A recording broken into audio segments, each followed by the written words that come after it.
Assalamualaikum warahmatullahi wabarakatuh. Bismillah walhamdulillah.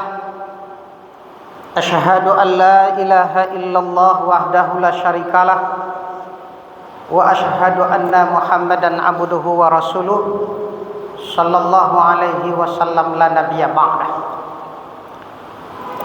Amma ba'du, qala Allah ta'ala fil Qur'anil Karim, A'udzu billahi minasy syaithanir rajim. Bismillahirrahmanirrahim. Innaka la tahdi man habaqta, walakin Allah yahdi man yasha, wa huwa a'lamu bil muhtadin. Shadaqallahul azim. Al-Qur'an surat 28 surah Al-Qasas ayat 56. Terjemahannya, berlindung kita kepada Allah dari godaan syaitan yang terkutuk dengan nama Allah yang Maha Pengasih, Maha Penyayang. Sungguh kamu sekali-kali tidak akan bisa, Muhammad, memberikan hidayah walaupun terhadap orang yang kamu cintai. Akan tetapi hidayah itu datang dari sisiku, kata Allah. Dan Allah Maha mengetahui orang-orang yang mendapat hidayah. Maha benar Allah dengan segala firman-Nya. Kaum muslimin wal muslimat, jemaah zuhur Masjid Taqwa Muhammadiyah yang dirahmati Allah. Ayat ini menjelaskan situasi yang berat bagi Nabi kita Muhammad sallallahu alaihi wasallam. Karena ayat ini adalah menyangkut tentang pamannya. Kita tahu ketika kakeknya Abdul Muthalib meninggal dunia, sebelum meninggal kakek berwasiat agar Nabi kita Muhammad sallallahu alaihi wasallam diasuh oleh pamannya Abu Talib. Umur 9 tahun, Pak. Sampai beliau berumur 25 tahun menikah dengan Siti Khadijah. Lalu kemudian 40 tahun beliau diangkat Allah menjadi Rasul, lalu menyampaikan dakwah agama Islam kurang lebih 12 tahun lamanya. Pada satu ketika paman diberitahukan kepada Rasulullah sallallahu alaihi wasallam bahwa pamannya sakit keras. Sehingga Rasulullah sallallahu alaihi wasallam pergi menyempatkan diri melihat kondisi pamannya itu. Sesampai di rumah pamannya, Nabi melihat di dekat pamannya itu sudah hadir dua teman akrabnya. Siapa itu? Abu Jahal dan Abdullah bin Umayyah. Ini musuh-musuh Allah aja. Karena pamannya itu kaum muslimin sedang jemaah zuhur rahimakumullah sudah sakaratul maut, Nabi mencoba mentalkinkan. Ya amma, qul la ilaha illallah. Wahai pamanku, ucapkanlah la ilaha illallah. Bahwa dengan kalimat ini nanti aku akan bersaksi di hadapan Allah, paman, melepaskanmu dari azab Allah. Tetapi sesudah Rasulullah mentalkinkan pamannya itu, Abdullah bin Umayyah ini berkata pula, mentalkinkan pula, ya sahib, wahai sahabatku Abu Talib, apakah engkau mengingkari agama nenek moyang Abdul Muthalib?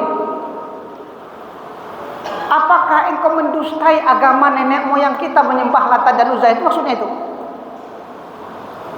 Diulang oleh Rasulullah, ya amma, ya pamanku, qul la ilaha illallah. Wahai paman, dah ucapkan la ilaha illallah. Abdullah bin Umayyah lebih keras lagi, kaum muslimin. Wahai syahid, Apakah engkau mendustai agama nenek moyang kita?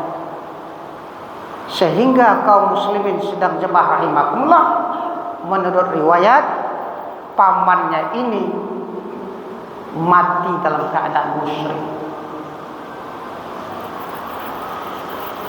Jadi inilah sesungguhnya kaum muslimin sedang jemaah zuhur rahimakumullah yang membuat Nabi kita disebut oleh ahli sejarah dengan istilah Amul Huzni. Ya, sangat bersedih. Sangat bersedih. Kenapa? Karena nikmat yang terbesar sesungguhnya yang diberikan Allah kepada manusia ini adalah hidayah taufik. Jangan salah kita, Pak. Nikmat yang terbesar diberikan Allah bukanlah ilmu pengetahuan, bukanlah harta kekayaan, tapi adalah hidayah taufik, iman dan Islam. Kalau kita tidak mendapatkan hidayah ini, kaum muslimin sedang jemaah zuhur rahimakumullah, tidak ada artinya kita berbuat amal kebaikan di atas dunia ini. Karena tempat melekat amal soleh itu adalah amanu billah wa rasulih walad darul akhirah. Pernah itu ketika di zaman Presiden Amerika Bill Clinton pada tahun berapa? 93 Pak ya, sampai 2001. Jadi ada kaum muslimin sedang jemaah zuhur rahimakumullah, seorang ustadz muda ketika itu pergi mengadakan studi banding ke negara pemansam Amerika. Diperlihatkanlah kepadanya bahwa Bill Clinton ini banyak membantu panti asuhan, panti anak yatim, panti jompo, segala macam. Pokoknya orang baiklah Bill Clinton ini.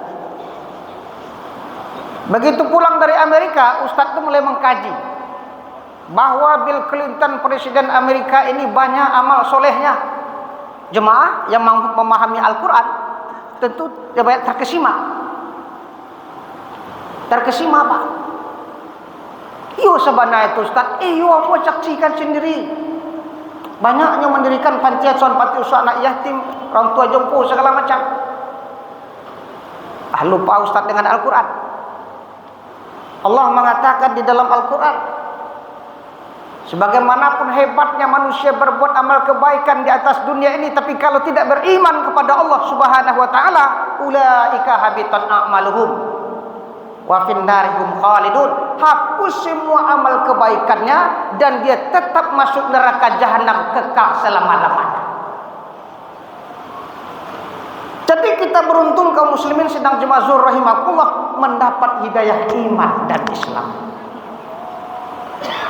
Sehingga sekecil apapun amal kebaikan yang kita toreh di dunia ini, yang kita perbuat di dunia ini, ada nanti balasan, kenikmatan di sisi Allah. Jadi berbeda dengan orang kafir itu. Makanya kaum muslimin sedang jemaah rahimakumullah, Rasulullah sangat bersedih sekali dengan meninggal pamannya tadi tanpa mendapat hidayah iman kepada Allah. Ya Pak, begitu perasaan Rasulullah SAW bergemuruh, sampai Rasulullah berkata, kaum muslimin, ya pamanku, dalam suasana kesedihan hati tadi, andaikan dipandang baik oleh Allah, aku akan selalu mendoakanmu paman, selalu mendoakanmu agar engkau terlepas dari azab Allah. Turun pula surah At-Taubah ayat 113. Maka lin nabiyyi ya walladzina amanu ayastaghfiru, tidaklah pantas kata Allah seorang nabi dan orang-orang yang beriman memohonkan ampun untuk orang-orang musyrik, untuk orang-orang kafir. Sehingga kaum muslimin sedang jemaah rahimakumullah, tertutuplah sudah pintu ya pertolongan tadi. Makanya ayat tadi kita bacakan, innaka la tahdi man ahbabta walakin Allah yahdi may yasha wa huwa a'lamu bil muhtadin. Sesungguhnya Muhammad kamu sekali-kali tidak akan bisa memberikan hidayah sekalipun terhadap orang yang kamu cintai. Tetapi hidayah itu datang dari sisiku, kata Allah. Dan Allah sangat mengetahui orang-orang yang akan mendapat hidayah. Jadi kita sudah dapat hidayah ini kaum muslimin, tingkatkanlah, jaddidu iman, tingkat-tingkat